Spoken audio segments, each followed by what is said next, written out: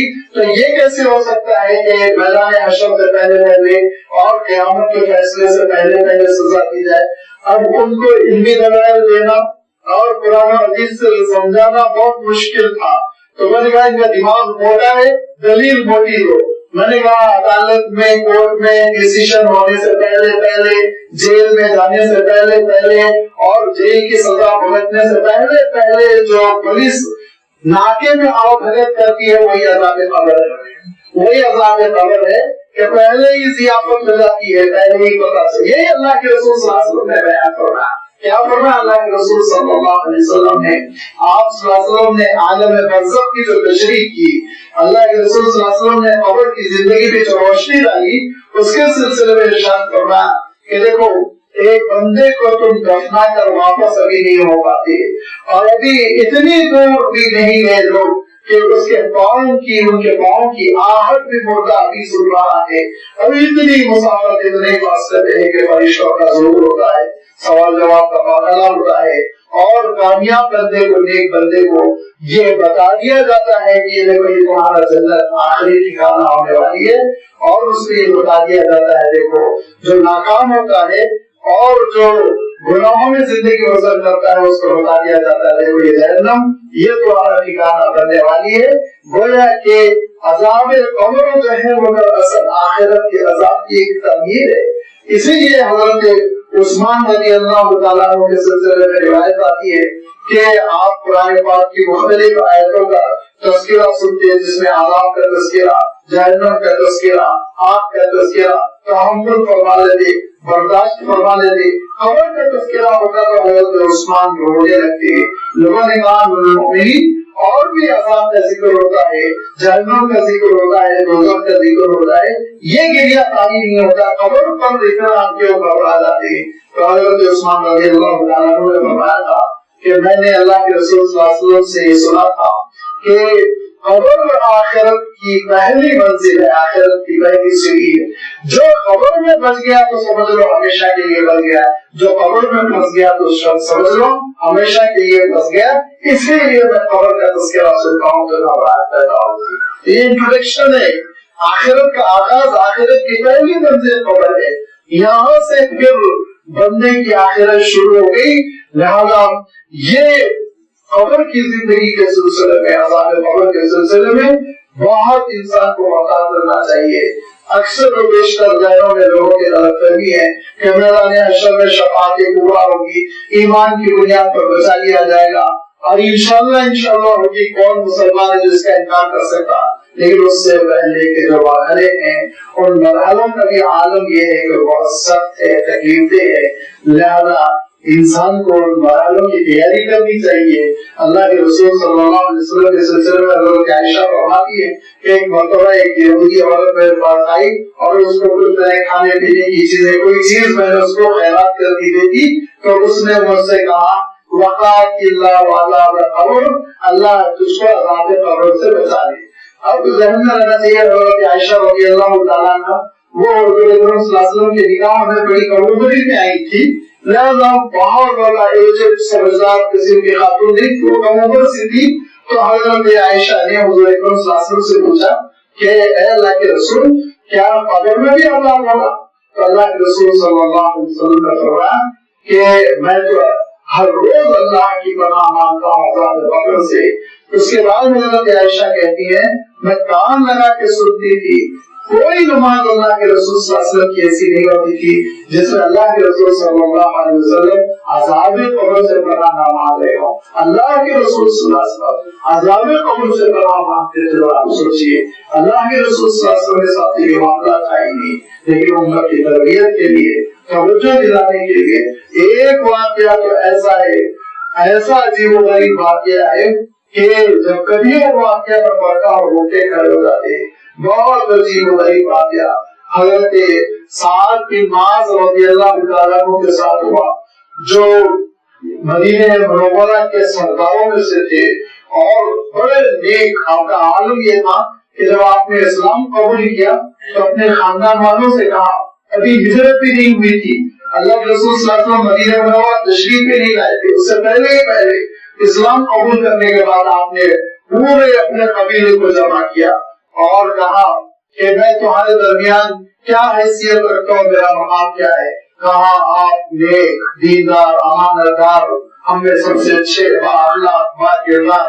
تو کہا جب اتنی میری تعریف کر رہے ہو تو کان کھول کر سن لو، میں نے اسلام قبول کر لیا اور جو مسلمان ہونا چاہتا ہے وہ میرے ساتھ رہے گا، میرے خاندان کا فرد۔ جو اسلام نہیں قبول کرے گا اس کا تعلق میرے قبیلے اور خاندان سے نہیں۔ پورا قبیلہ بیک وقت اسلام قبول کیا، اتنے باقیدار۔ اور پھر جب اسلام قبول کیا تو اللہ کے رسول صلی اللہ علیہ وسلم کی خدمت میں غزوہ بدر میں آپ نے حصہ لیا، غزوہ احد میں آپ نے حصہ لیا۔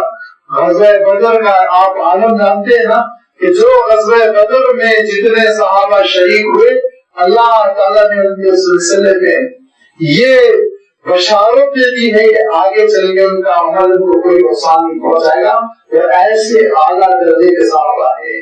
لہٰذا یہ بدری بھی ہیں، احد میں بھی حصہ لیا۔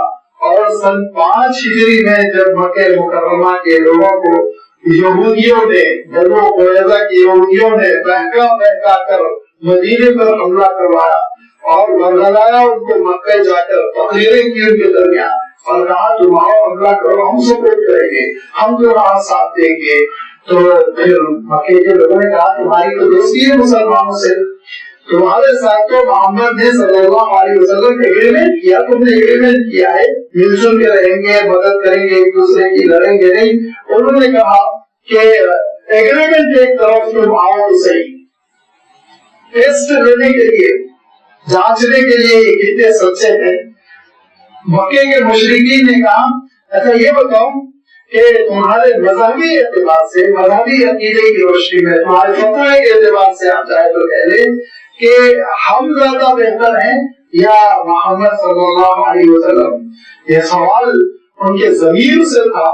آپ صلی اللہ علیہ وسلم حضرت موسیٰ علیہ السلام، حضرت ابراہیم علیہ السلام کے نام لیوا، آپ صلی اللہ علیہ وسلم تورات کے ماننے والے، آپ صلی اللہ علیہ وسلم اہل کتاب کی عزت کرنے والے، لیکن انہوں نے جواب جو دیا وہ یہودیوں نے وہ یہ دیا نہیں تم زیادہ ہدایت پر ہو، تم زیادہ سمجھدار ہو، تم زیادہ دیندار ہو۔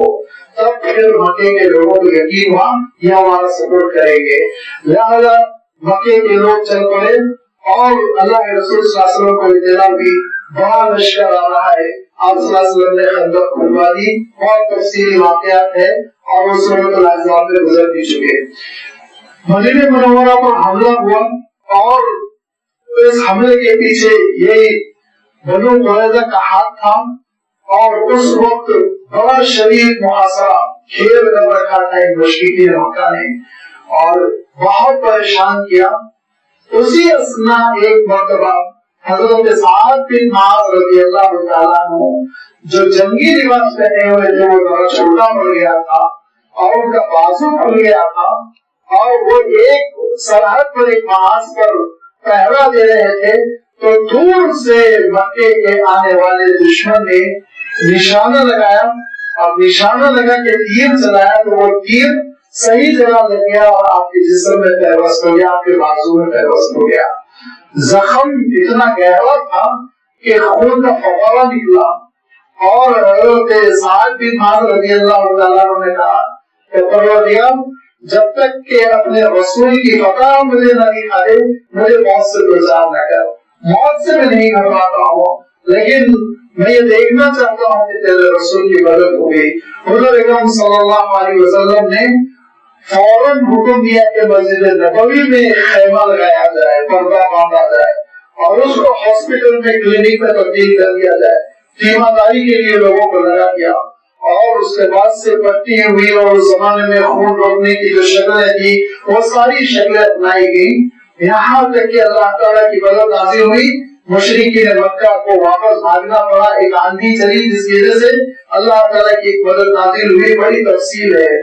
جب یہ جنگ ختم ہو گئی، یہ محاصرہ ختم ہو گیا اور صحابہ اطمینان کی سانس لینے کے لیے جنگی لباس اتارنے لگے تو حضرت جبرائیل نے کہا کہ اللہ تعالیٰ کا حکم ہے کہ فوراً بنو قریظہ کے قلعے کا محاصرہ کر کے ان کی چھٹی کر دی جائے۔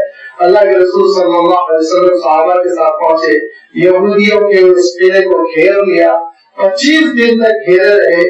جب یہودیوں کو یقین ہو گیا کہ یہ چھوڑنے والے نہیں ہیں، اور اب ہم کو اپنے کیے کی سزا ملنے والی ہے، تو ایک چالاکی کی تدبیر اپنائی کہ حضرت سعد بن معاذ رضی اللہ تعالیٰ عنہ چکے اسلام آنے سے پہلے یہودیوں سے بڑی دوستی تھی، بڑا دوستانہ تھا دونوں قبیلوں کا، لہذا انہوں نے کہا کہ آپ سعد کو جج بنا دیجئے اور وہ جو فیصلہ کریں گے ہم مان لیں گے۔ تو حضرت سعد ہاسپٹل میں یعنی مسجد نبوی میں خیمے میں چلنے پھرنے کے قابل میں میت کی طرح ایک چارپائی پہ اٹھا کے حضرت سعد بن معاذ کو لایا گیا اور اللہ کے رسول صلی اللہ علیہ وسلم نے کہا کہ جاؤ سعد، اللہ کے دین کی روشنی میں، اس کے حکم کی روشنی میں فیصلہ کرو، تم جج ہو، جو تم کہو گے وہی ہوگا۔ حضرت سعد رضی اللہ تعالیٰ عنہ اسی عدالت کے حالت میں خون بہتا جا رہا ہے اور اس کو کپڑے باندھ کر پٹیاں باندھ کے خون کو روکا جا رہا ہے، قلعے میں تشریف لے گئے اور پوچھا کہ تم نے کیوں بھیجا تھا اپنے نمائندے کو مکہ مکرمہ، کیوں تم نے دعوت دی تھی، کیوں تم نے ان سے وعدہ کیا تھا ہم سپورٹ کریں گے، مسلمانوں کے ساتھ تم نے کیوں بے ایمانی کی، غداری کیوں کی، اللہ کے رسول سے جو ایگریمنٹ ہوا تھا اس کو کیوں توڑا؟ ان کے پاس کوئی جواب نہیں تھا، بس یہ کہ صاحب ہمارے ساتھ ذرا رحم و کرم کا معاملہ کیجیے، پرانی دوستی کی دعائیں دی، پرانے تعلقات۔ حضرت سعد نے کہا کہ میرا تو اس وقت فیصلہ یہ ہے کہ جتنے جنگجو مرد ہیں ان کو مارا نہ جائے اور عورتوں اور بچوں کو چھوڑ دیا جائے، اور جو تمہارا سامان ہے وہ مسلمان اپنی تحویل میں لے لیں۔ تو اللہ کے رسول صلی اللہ علیہ وسلم کو جب یہ فیصلہ معلوم ہوا تو کہا خدا کی قسم یہ وہی فیصلہ ہے جو بذریعہ وحی مشور آیا، اور یہ وہی فیصلہ ہے جو ان کی توراۃ میں ہے کہ اگر کوئی اپنی مملکت کے ساتھ دھوکہ دے اور یہ حرکت کرے تو اس کو یہ سزا دی جائے گی۔ سعد تمہارے منہ سے حق نکلا ہے، یہی فیصلہ نافذ ہوگا۔ بس یہ فیصلہ کرنا تھا کہ حضرت سعد رضی اللہ تعالیٰ عنہ کی وفات ہو گئی، اور جب حضرت سعد رضی اللہ تعالیٰ عنہ کی وفات ہوئی اور رو پڑے اللہ کے رسول صلی اللہ علیہ وسلم، اور اللہ کے رسول صلی اللہ علیہ وسلم نے حکم دیا کہ فوراً تجہیز و تکفین کا انتظام کیا جائے۔ قبر کھودی گئی، قبر تیار کی گئی، حضرت سعد رضی اللہ تعالیٰ عنہ کا جنازہ چل رہا ہے۔ تو عالم یہ ہے کہ لوگ کہہ رہے ہیں، بار بار چارپائی پہ جھانک کے دیکھ رہے ہیں، پوچھا کہ کیا دیکھ رہے ہو؟ کہا اتنا ہلکا جنازہ، اتنا ہلکا جنازہ کہ ہم کو ایسا محسوس ہو رہا ہے کہ ہم دھوبے سے خالی چارپائی کو لے کے جا رہے ہیں۔ اللہ کے رسول نے کہا نہیں، اس جنازے کو اٹھانے والے کچھ اور ہیں۔ 70,000 فرشتے جو جلوس سے جنازہ میں جا رہے ہیں، 70,000 فرشتے، اور سعد کی موت سے عرش رحمان میں ہلچل مچی ہوئی ہے۔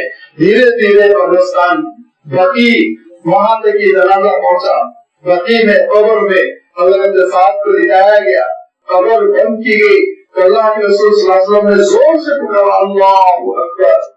صحابہ فوراً اطاعت کرتے تھے، صحابہ نے بھی کہا اللہ اکبر۔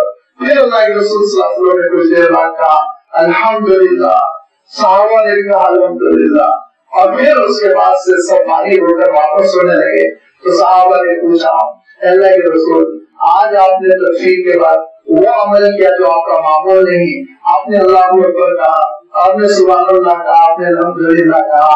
تو اللہ کے رسول صلی اللہ علیہ وسلم ارشاد فرماتے ہیں تم کو نہیں معلوم کہ سعد کی قبر جیسے ہی بند کی گئی تھی تو قبر دونوں طرف سے سعد کو لگانا شروع کر دی تھی۔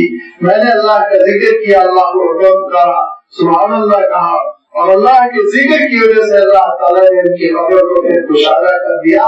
ایسی فضیلتوں والے صحابی کا قبر کا معاملہ ایسا ہوا تو اللہ کے رسول صلی اللہ علیہ وسلم کی دعائیں، اللہ کے رسول صلی اللہ علیہ وسلم کی موجودگی، اللہ کے رسول صلی اللہ علیہ وسلم کا ذکر کرنا لازمی بات ہے ان کے لیے، وہ باعث رحمت بنا۔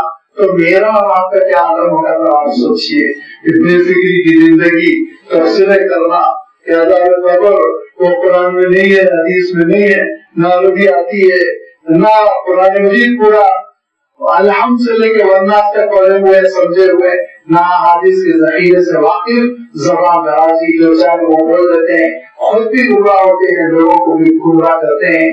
وہ ڈرے ہیں اس برے حشر سے جو انکار کی وجہ سے اور جو استہزاء کی وجہ سے ہونے والا ہے۔ یہ وہ عذاب قبر ہے جس کے بارے میں اللہ تعالیٰ صاف ارشاد فرما رہا ہے کہ دیکھو فرعون کو صبح شام آگ پر پیش کیا جا رہا ہے، صبح و شام اللہ کے رسول صلی اللہ علیہ وسلم فرماتے تھے کہ جو جنتی ہوں گے صبح ان کے لیے جنت کی کھڑکی کھولی جائے گی، شام کے لیے جنت کی کھڑکی کھولی جائے گی، جو جہنمی ہوں گے صبح ان کے لیے جہنم کا جھوکا آئے گا، شام ان کے لیے جہنم کا جھوکا آئے گا۔ تو اس سے صاف اندازہ لگتا ہے کہ یہ تسلسل ہے، یہ شروع ہو جائے گا یہ قبر سے۔ لہذا آپ صلی اللہ علیہ وسلم تفسیر کے بعد کھڑے ہو کر کہتے تھے کہ مسئلہ تصویر فَإِنَّهُ الْآنَ يُسْأَلُ، دعا مانگو ثابت قدمی کی، سوال جواب کا سلسلہ شروع ہو چکا ہے۔ لہذا وہ قبر کی زندگی، وہ مرحلہ بڑا جان لیوا ہے، بہت سخت ہے، اتنا سخت ہے کہ اللہ کے رسول صلی اللہ علیہ وسلم ہر نماز میں اس سے پناہ مانگتے تو میری اور آپ کی کیفیت کیا ہونی چاہیے، ذرا اندازہ لگائیں۔ لہذا یہ قبر ہے آخرت کی پہلی منزل، اس کے لیے ہم تیاری شروع کریں۔ اور اس کی تیاری کیا ہے؟ اس کی تیاری یہ ہے کہ ایمان کے ساتھ عمل صالح، نیکیوں کی پابندی، نمازوں کی پابندی۔ فرمایا اللہ کے رسول صلی اللہ علیہ وسلم نے کہ فرشتے آئیں گے، روح لوٹائی جائے گی اور آنکھ کھلے گی تو ایسا منظر لگے گا بندے کو جیسے عصر کا وقت ہو رہا ہے۔ تو اس سے پہلے کہ فرشتے سوال جواب کا دفتر کھولے، وہ بندہ کہے گا دعونی اصلی دعونی اصلی، تو نماز کو پڑھ لے لگو، نماز کو پڑھ لے لگو، فرشتے کہے گا تمہارا معاملہ ہو گیا، مسئلہ حل ہو گیا۔ لہذا نمازوں کا وقت پر اہتمام، آپ صلی اللہ علیہ وسلم ارشاد فرماتے تھے کہ عصر کا اہتمام خاص طور پر، اور مجید بھی اللہ تعالیٰ نے ارشاد فرمایا حافظوا للصلوات والصلاۃ الوسطیٰ، درمیانی نماز عصر کی خوب حفاظت کرو، اہتمام کرو، باہر جب یہ قضا ہو جاتی ہے، چھوٹ جاتی ہے، یہ وہ نمازوں کا اہتمام قبر میں کام آنے والا ہے، یہ وہ نیکیوں کا اہتمام قبر میں کام آنے والا ہے۔ قبر کو مشاہدہ بھی کرے گا، قبر کو نورانی بھی کرے گا، اور قبر کی تنہائی اور قبر کی تاریکی میں وہ سامان تسلی بھی ہوگا۔ اور آگے کی آیتیں ہیں جس میں اللہ تعالیٰ نے میدان حشر میں پھر ان کے کیا مکالمے ہوں گے، آپس میں ایک دوسرے پہ کیا لان تان کریں گے، یہ سارے جہنم میں جانے والے کون سی پریشانیوں سے دوچار ہوں گے، اس کا تذکرہ فرمایا۔ انشاءاللہ اس کی وضاحت آئندہ آپ کی خدمت میں رکھی جائے گی۔ وآخر دعوانا الحمدللہ رب العالمین۔